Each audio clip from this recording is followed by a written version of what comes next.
தூங்காத விழிகள் எனக்கில்லையே, எனக்காக தூங்காத விழிகள் 2 ராப்பகலாய் காத்திருக்கும் தேவனுந்தன் பாதம் சரணடைந்தேன்.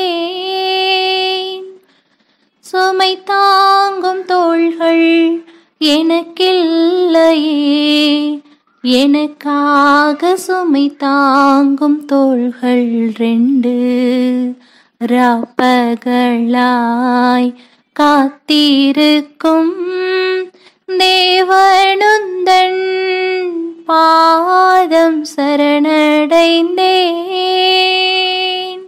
வழிகாட்டும் கரங்கள் எனக்கில்லையே, எனக்காக வழிகாட்டும் கரங்கள் 2 ராப்பகலாய் காத்திருக்கும் தேவனுந்தன் பாதம் சரணடைந்தேன்.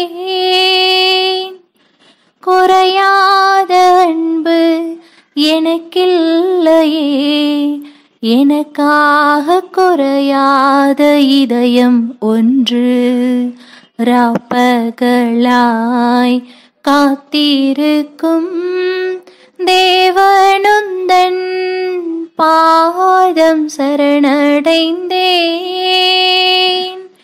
தேவனுந்தன் பாதம் சரணடைந்தேன்.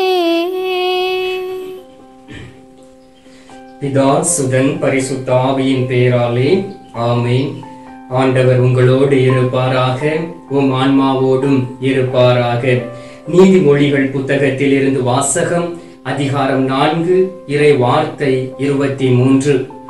விழிப்பாய் இருந்து உன் இதயத்தை காவல் செய், ஏனெனில் அதனின்று பிறப்பவை உன் வாழ்க்கையின் போக்கை உறுதி செய்யும். ஆண்டவரின் அருள்வாக்கு. இறைவா உமக்கு நன்றி.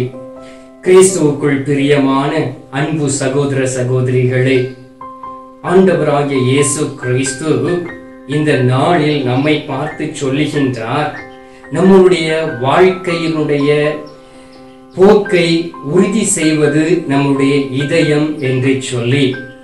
ஆம் அன்பார்ந்தவர்களே, நாம் நமக்கு என்று இல்லாமல் நாம் மற்றவர்களுக்காக என்று நினைத்து இந்த உலகத்தில் வாழக்கூடிய வேளையிலே ஆண்டவருடைய வல்லமையும் இரக்கமும் நம்மோடு கூட இருக்கும்.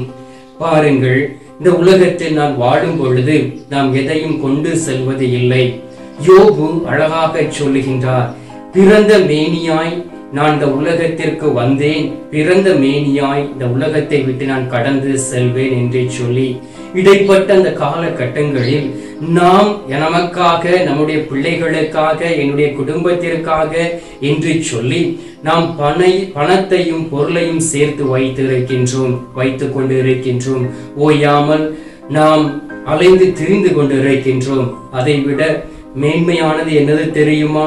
நம்முடைய இதயத்தை நாம் பாதுகாத்து கொண்டு நாம் ஆண்டவருடைய சமூகத்தில் வரக்கூடிய வேளையிலே உங்களுடைய தூய இதயத்தை கண்ணோக்குகின்ற கடவுள் உங்களை நிறைவாய் ஆசீர்வதிப்பார். உங்களை மட்டுமல்ல, உங்களுடைய குடும்பத்தையும், உங்களுடைய பிள்ளைகளையும், உங்களுடைய தலைமுறையும் ஆண்டவர் ஆசீர்வதிப்பார். எனவே தான் அந்த உள்ளத்திலிருந்து புறப்படக்கூடிய வார்த்தைகள் ஒவ்வொன்றும் நம்மளுடைய போக்கையும் நம்முடைய வாழ்க்கையையும் முடிவு செய்யும் என்று ஆண்டவர் சொல்லுகின்றார். எனவே ஒவ்வொரு நாளும் கருத்தாய் இருந்து நம்மளுடைய உள்ளத்தை நாம் பாதுகாத்து கொள்ள முடியும். அதற்காக நாம் போராடி ஆண்டவருடைய சமூகத்தில் இருந்து ஜெபிக்க வேண்டும். எவ்வாறு இந்த இதயம் பாதிக்கப்படுகின்றது என்று நாம் பார்த்தோம் என்றால், மற்றவர்கள் ஏதாவது தவறான வார்த்தைகள் நம்மளை குறித்து பேசக்கூடிய வேளையிலே நம்மளுடைய உள்ளம் உடைந்து போய்விடுகின்றது.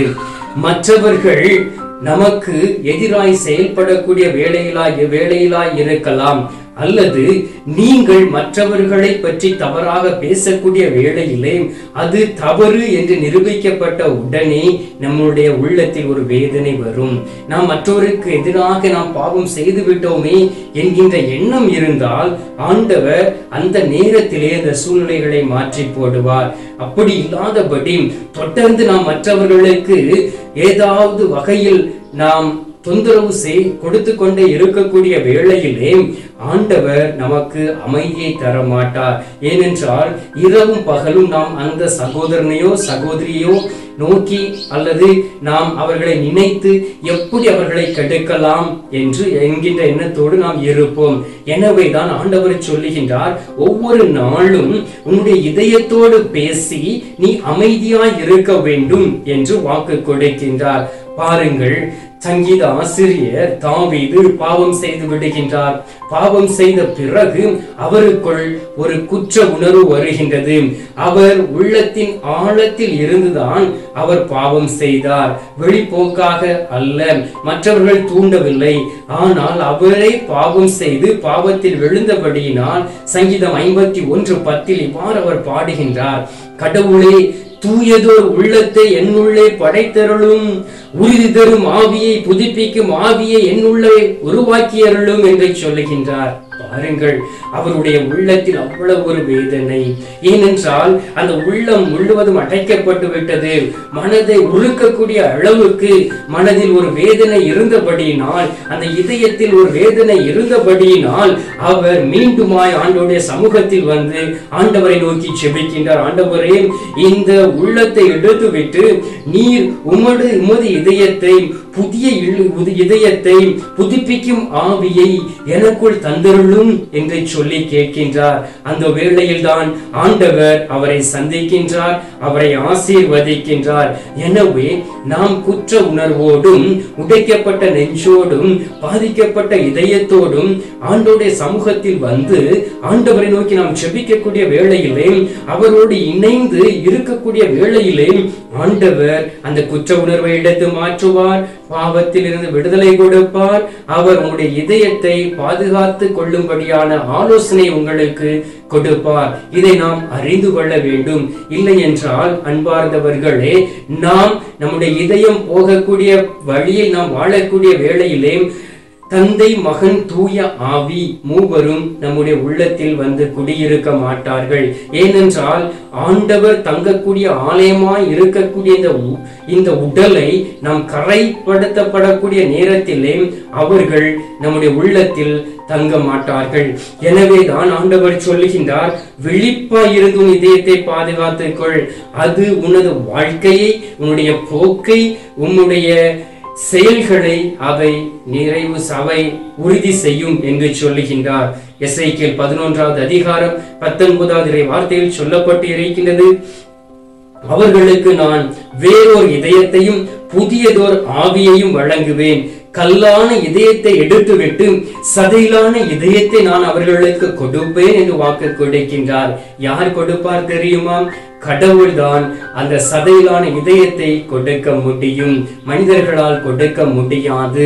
மனிதர்களால் உங்களை குற்றப்படுத்த முடியுமே தவிர உங்களுக்கு தேவையான ஆற்றலையும் பலத்தையும் வல்லமையும் அவர்களால் தர முடியாது. எனவே நம்முடைய இதயம் கடினப்பட்டு போய்விடாதபடி நாம் கருத்தாய் இருந்து பாதுகாத்துக் கொள்ள வேண்டும். ஒரு முறை பாவம் செய்யக்கூடிய வேளையிலே நம்முடைய உள்ளத்தில் ஒரு பாதிப்பு வரும். ஐயோ, நான் பாவம் செய்து விட்டேனே என்று சொல்லி இரண்டாவது முறை செய்யக்கூடிய வேளையிலே கொஞ்சம் அந்த பயம் நம்மை விட்டு போகும். தொடர்ந்து அந்த பாவத்தை செய்யக்கூடிய வேளையிலே முழு பயமும் போய்விடும். நம்முடைய இதயம் கரைப்பட்டு விடும். யார் வந்தாலும் பார்த்துவிடலாம் என்கின்ற ஒரு எண்ணம் நமக்குள் வரக்கூடிய வேளையிலே நாம் உறுதியாக அழிந்து போவோம். எனவே தான் அந்த இதயத்தை நாம் பாதுகாத்துக் கொள்ளக்கூடிய வேளையிலே அந்த இதயத்திலிருந்து புறப்படக்கூடிய அன்பு, பரிவு, கனிவு, சாந்தம், கோபமின்மை எல்லாவற்றையும் ஆண்டவர் நமக்கு கொடுப்பார். அந்த அமைதி வரக்கூடிய வேளையிலே, அன்பு வரக்கூடிய வேளையிலே, அந்த பரிவு வரக்கூடிய வேளையிலே ஆண்டவர் உண்மையிலும் உண்மையுமாக உங்களோடு தங்கியிருக்கின்றார் என்பதுதான் அதற்குள்ளே அர்த்தம். அன்பார்ந்தவர்களே, எனவே நீங்கள் அதை புரிந்து கொள்ள வேண்டும். எனவே நம் ஆண்டவரை நோக்கி வரக்கூடிய வேளையிலே என்ன செய்ய வேண்டும் தெரியுமா? அப்படியே நொறுங்கிய நெஞ்சத்தோடு வரக்கூடிய வேளையிலே அதை ஒரு காணிக்கையாய் ஆண்டவருடைய சமூகத்தில் ஒப்புக் கொடுக்க வேண்டும். அப்படி நாம் பழகி கொள்ள வேண்டும். இல்லை என்றால் நாம் தான் முழுவதுமாய் பாதிக்கப்பட்டு பலதர வகை நோயினால் பாதிக்கப்பட்டு அந்த டிப்ரெஷன் என்று சொல்லக்கூடிய அந்த கொடிய நோய்க்குள் நாம் தள்ளப்பட்டு விடுவோம். எஸ்ஐயா 51 திருப்பாடல்கள் 51 அதிகாரம் 17 வார்த்தையில் சொல்லப்பட்டு இருக்கிறது. கடவுளுக்கு ஏற்ற பழி நொறுங்கிய நெஞ்சமே, கடவுளே நொறுங்கிய குற்றமுணர்ந்த உள்ளத்தை நீர் அவமதிப்பது இல்லை என்று சொல்லுகின்றார். ஆம் அன்பார்ந்தவர்களே, கடவுளுக்கு ஏற்ற பழி நொறுங்கிய நெஞ்சமே, கடவுளுக்காகிய நொறுங்கிய குற்றமுணர்ந்த உள்ளத்தை அவர் ஒருபொழுதும் அவமதிப்பதில்லை. எனவே ஆண்டவருடைய சமூகத்தில் வரக்கூடிய வேளையிலே அந்த உடைந்த நெஞ்சத்தோடு நீங்கள் வர வேண்டும். தாவீது அந்த பத்சேபாவோடு பாவம் செய்த வேளையில் அதன் பிறகு ஆண்டவருடைய தண்டனை தீர்ப்பு வருவதற்கு முன்பாக அவர் மனம் உடைந்து போனார். ஆண்டவருடைய வார்த்தையை கேட்டதும் மனம் உடைந்து போய் ஆண்டவரை நோக்கி தன்னுடைய பாவறிக்கையிட்டு மன்றாடுகின்றார். இந்த நாளிலும் அன்பார்ந்தவர்களே, நீங்கள் தயாராக இருக்கிறீர்களா? என் ஆண்டவர் கொடுத்த அந்த இதயத்தை நான் கருத்தாய் பாதுகாத்துக் கொள்வேன், அவை என்னுடைய வாழ்க்கையின் போக்கையும் நிறைவு செய்யும் என்கின்ற எண்ணத்தோடு இருக்கிறீர்களா? அப்படி இருந்தீர்கள் என்றால் ஆண்டவர் உண்மையிலும் உண்மையுமாக உங்களை ஆசீர்வதிப்பார். நீங்கள் கையூட்டு செய்கின்ற எல்லா வேலைகளையும் ஆண்டவர் உங்களுடைய புயத்தை பலப்படுத்தி உங்களை ஆசீர்வதிப்பார். அதற்காக இந்த நேரத்தில் என்னோடு இணைந்து தந்தை கடவுளை மகிமைப்படுத்தி நாம் ஜெபிப்போமா? விசுவாசத்தோடு ஜெபியுங்கள். ஆண்டவர் உங்களை ஆசீர்வதித்து உங்களிடம் இருக்கக்கூடிய அரை குறைவானதை எடுத்து மாற்றி நிறைவான பரிசுத்த ஆவியானவரை கொடுத்து உங்களுடைய வாழ்க்கையை நீங்கள் எப்படி வாழ வேண்டும், எப்படி உங்களுடைய இதயத்தை கருத்தாய் பாதுகாத்துக் கொள்ள வேண்டும் என்று ஒவ்வொரு நாளும் உங்களுக்கு கற்றுத் தருவாராக. இந்த நேரத்தில் நாம் ஜெபிப்போமா? இப்பொழுது நாம் ஜெபிக்கலாம். எங்கள் பரலோக தந்தையே, இயேசு கிறிஸ்துவை தூயனல் ஆவியே, தந்தையே, இந்த அருமையான நேரத்திற்காக நன்றி சொல்லுமை துதித்துமை ஆராதிக்கிறோம். ஆண்டவரே, தாயின் கருவறையில் இருக்கும் பொழுதே எங்களை பெயர் சொல்லி அழைத்து ஆண்டவரே நீர் எங்களை தாங்கி வழிநடத்தி கொண்டு இருப்பதற்காக நன்றி ஆண்டவரே. இந்நாள் வரைக்கும் ஆண்டவரே எங்களை கைவிடாதபடி, கை நிகழ்ந்து விடாதபடி ஒவ்வொரு நாளும் அற்புதமாய் வழிநடத்தி கொண்டிருப்பதற்காக நன்றி சொல்லுமை துதிக்கிறோம் ஆண்டவரே. தகப்பனே, தூயதோர் இதயத்தை நீர் எங்களுக்கு கொடுத்திருந்தீரே ஆண்டவரே. அந்த தூயதோர் இதயத்தை கொண்டுமை மகிமைப்படுத்தாதபடி அந்த இதயத்தை கரைப்படுத்தி ஆண்டவரே நீர் கொடுத்த அந்த மேன்மை இழந்து போய் இருக்கின்றோமே சுவாமி.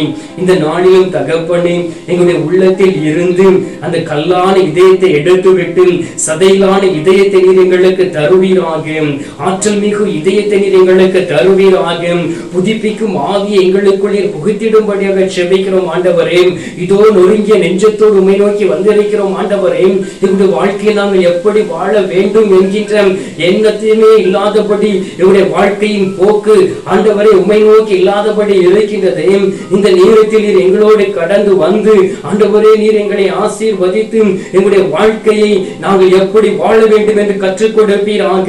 ஆண்டவரே, கருத்தாய் இருந்து எங்களுடைய இதயத்தை பாதுகாத்துக் கொள்ளக்கூடிய பலத்தையும் ஆற்றலையும் நீர் எங்களுக்கு தரும்படியாக செபிக்கிறோம் ஆண்டவரே. உம்மை தவிர எங்களுக்கு ஆறுதல் வேறு யாரு உண்டு தகப்பனே. ஆண்டவரே, இந்த நேரத்திலும் தந்தையே, இந்த வாழ்க்கையை கொடுத்தது நீர் அல்லவா, எங்களை ஆசீர்வதித்தது நீர் அல்லவா, எங்களை உருவாக்கியவர் நீர் அல்லவா, இழந்து போன சமாதானத்தை கொடுத்தது நீர் அல்லவா. ஆண்டவரே, எங்களை கைவிட்டு விடாதபடி மீண்டுமா இந்த புதுப்பிக்கும் ஆவியை, உயிர் தரும் ஆவியை எங்களுக்குள்ளே புகுத்திடும்படியாக செபிக்கிறோம் ஆண்டவரே. தகப்பனே, நீரே எங்களுக்கு எல்லாமா இருக்கின்றீர். உம்மை விட்டு பிரிந்து வாழ்ந்த நாட்கள் போதும் தகப்பனே. உம்மை மறுதளித்த நாட்கள் போதும் ஆண்டவரே.